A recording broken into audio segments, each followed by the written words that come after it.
Assalamualaikum warahmatullahi wabarakatuh. Perkenalkan, nama saya Rahmatul Fitriani, absen 36 dari kelas 106. Jadi di sini saya akan menceritakan tentang perjalanan hidup Abu Bakar. Nah, Abu Bakar ini nama aslinya adalah Abdullah bin Abu Quhafa bin Murrah bin Ka'ab bin Lu'ay bin Khalid bin Fihr.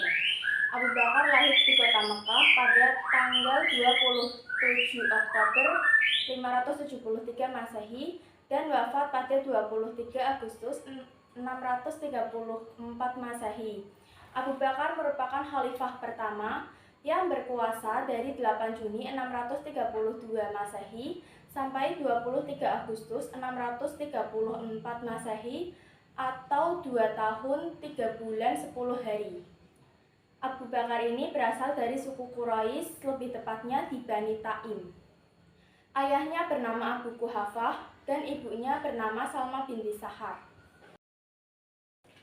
Nah, jadi Abu Bakar mempunyai 4 istri. Yang pertama bernama Qutailah binti Abdul Aziz, yang kedua Umuruman binti Amir, yang ketiga Asma binti Umais, yang keempat Habibah binti Kharijah.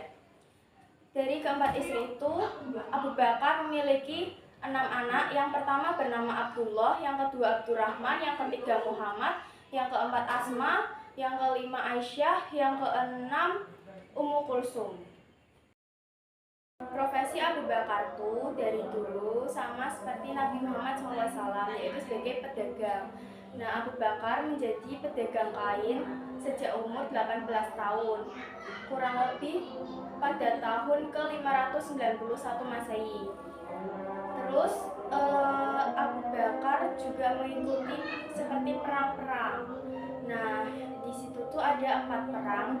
Yang pertama perang Riddah atau perang membasmi kaum murtad dan orang yang tidak mau membayar zakat. Yang kedua ada perang Yamamah, yaitu perang dengan kaum murtad dan nabi palsu yang bernama Musailamah al-Kadzdzab. Yang ketiga, ada ekspedisi ke Irak yang dipimpin oleh Khalid bin Walid. Yang keempat, ada ekspedisi ke Suriah yang dipimpin oleh 4 panglima perang. Sifat-sifat Abu Bakar yang dapat kita tiru. Yang pertama, Abu Bakar adalah orang yang dermawan, rendah hati, penyabar, taat, jujur, amanah, dan juga cerdas.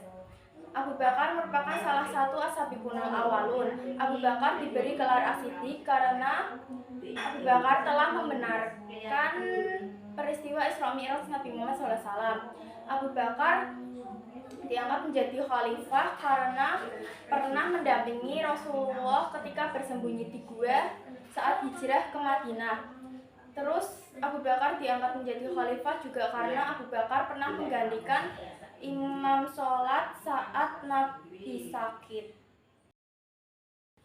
Setelah Nabi Muhammad SAW telah meninggal dunia, turunlah Quran surat Ali Imran juz 3 ayat 144 yang berbunyi, Bismillahirrahmanirrahim. Wa ma Muhammadun illa rasul qad khalat min qablihi rusul afa in mata aw qutila qalabtum ala aqabikum wa may yanqalib ala aqibaihi fala yadurrallaha syai'an fasayajzillahu syakirin. Setelah itu banyak orang-orang yang berdatangan ke rumah baginda Rasulullah SAW. Lalu Abu Bakar mengumpulkan orang-orang yang di situ dan berpidato. Pidato Abu Bakar berbunyi, wahai sekalian manusia, barang siapa yang menyembah Muhammad, maka Muhammad telah meninggal dunia. Dan barang siapa yang menyembah Allah SWT, maka Allah tidak akan mati selamanya. Substansi Abu Bakar ada 2. Yang pertama tauhid dan membenarkan akidah. Sedangkan strateginya ada 3. Yang pertama ada peristiwa Riddah. Nah, peristiwa Riddah itu pernah memberantas kaum murtad dan orang-orang Islam yang sudah tidak mau membayar zakat. Yang kedua ada kodifikasi Al-Quran. Karena banyaknya para penghafal Al-Quran yang mati syahid, akhirnya Umar bin Khattab pun mengusulkan kepada Abu Bakar untuk mengumpulkan ayat-ayat Al-Quran agar dijadikan satu buku. Abu Bakar pun menunjuk Zaid bin Sabit karena ia adalah pemuda cerdas yang sudah berpengalaman dalam mencatat ayat-ayat Al-Quran. Yang ketiga ada perluasan wilayah. Di Di perluasan wilayah ini dibagi menjadi 5 divisi. Divisi yang pertama ada Abu Ubaidah bin Jarrah, dikirim ke Hims dan Humah. Yang kedua ada Yazid bin Abu Sofyan.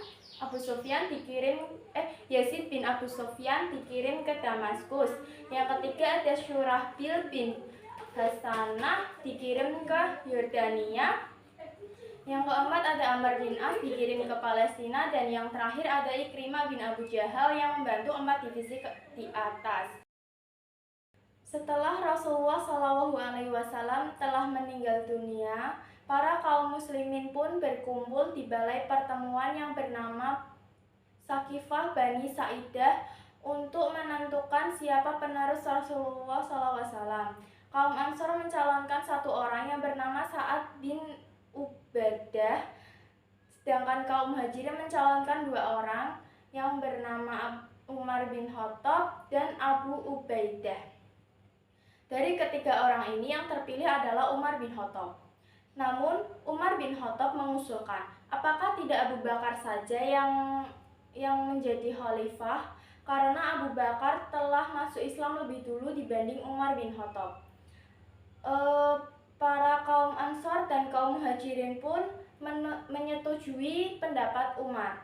Lalu Abu Bakar dibaiat untuk menjadi khalifah di balai pertemuan tersebut, yaitu Sakifah Bani Sa'idah. Sekian sedikit cerita tentang perjalanan hidup Abu Bakar As-Siddiq. Sekian dari saya. Wassalamualaikum warahmatullahi wabarakatuh.